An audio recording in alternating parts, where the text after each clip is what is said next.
Yo, what up, y'all? Welcome back. So I wanted to dive into this Dwight Howard and Amy Luciani situation.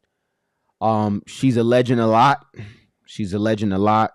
She hopped on social media today and was crying her eyes out, pretty much saying that Dwight Howard pressured her son or his son to lie on her. And says that he may be taking some substances. He may be taking some substances. Dwight Howard on one. You know, if you know anything about them, they're married for a while, separated, and with any co-parenting situation or with any divorce comes a lot of back and forth, a lot of times, and a lot of drama.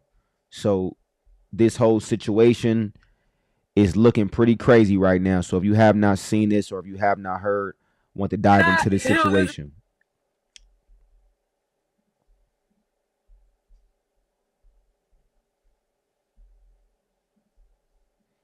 Dwight, this is trauma, this is everything he's been through, but just not a kid. I have to advocate for the kids. And I can't go down for what he's doing. So they took our daughter. And I'm just sitting there like, do I speak up? Do I be quiet? What do I do? But I caught this man. I caught this man forcing our 12-year-old son to cover for him, his son, to cover for him. He had him lying. I recorded it. He was coaching our son to lie on me, and I had to record it. And it's this. I try to tell everybody he needs some help, and ain't nobody would have listened because he got the money. I kept saying, whatever, y'all don't understand. I live with him. He needs some help. And this is it. This.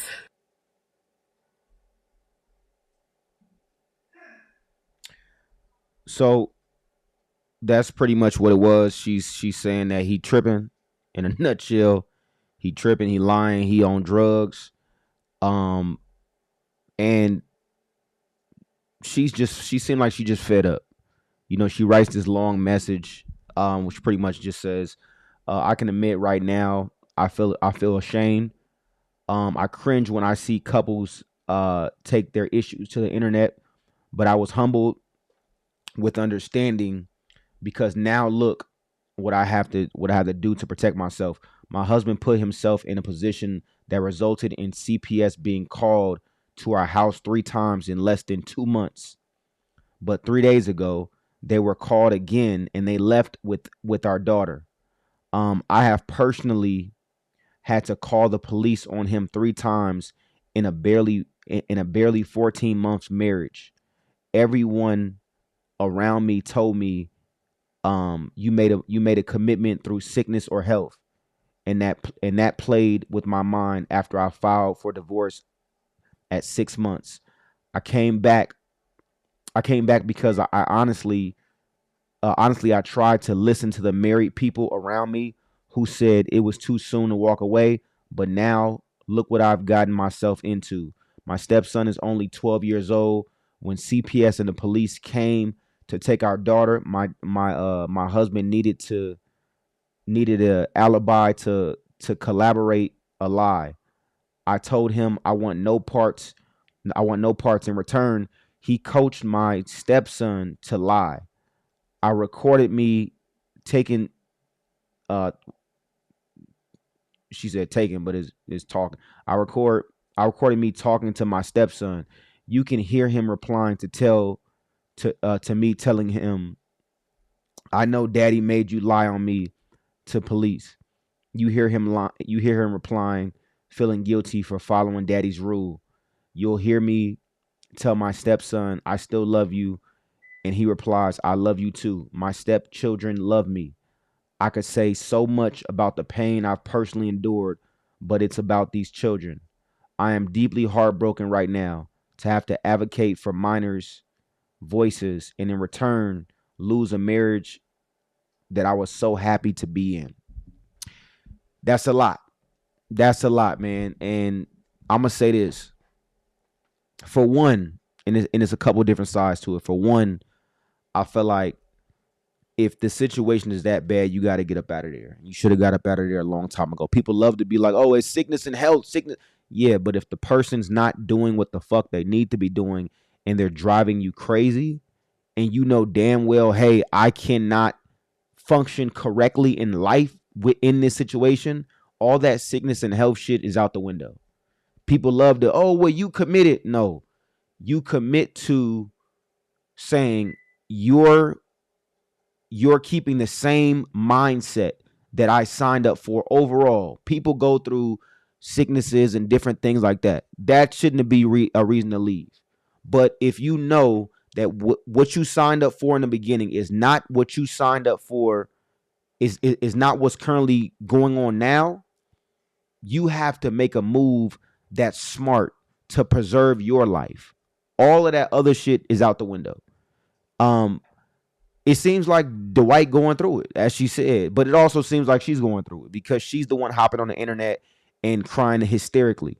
You know what I'm saying? And again, he may be going through it. He may be a evil person, as she said. He may be, you know, a crazy person, and he's doing all these things to her. But at the end of the day, you're staying in that situation for one, but also you're the one that's hopping on the internet. So we got to judge it for what we see. You know, at the end of the day, the fact that she said they came how many times? She said they was called. I want to say how many. She said in resulted in CPS being called to our house 3 times in less than 2 months. That's a lot.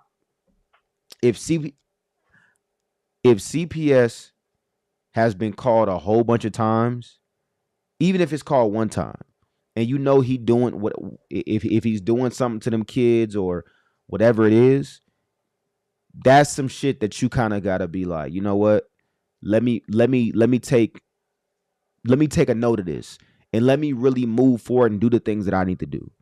You sitting there trying to still, you know, stick in there, and a lot of times they stick in there because of the money. You know what I'm saying? People hate to say it. People hate to be like, hey, they sticking in there because of the money, but it's the truth. The fact of the matter is that shit have you sticking in there knowing damn well it ain't right, and knowing damn well the person ain't right.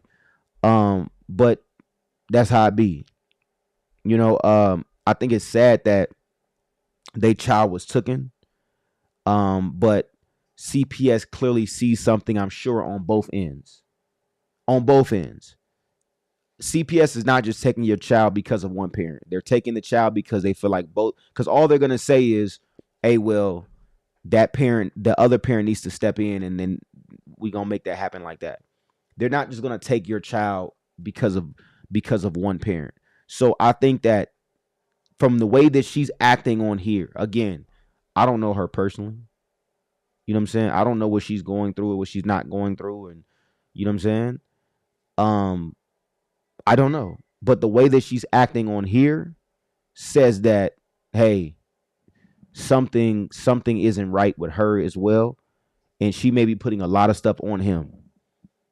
You know what I mean? And we gotta wait for him to come out and say what it is and, give his side of the story. But that's what it seems like to me. That's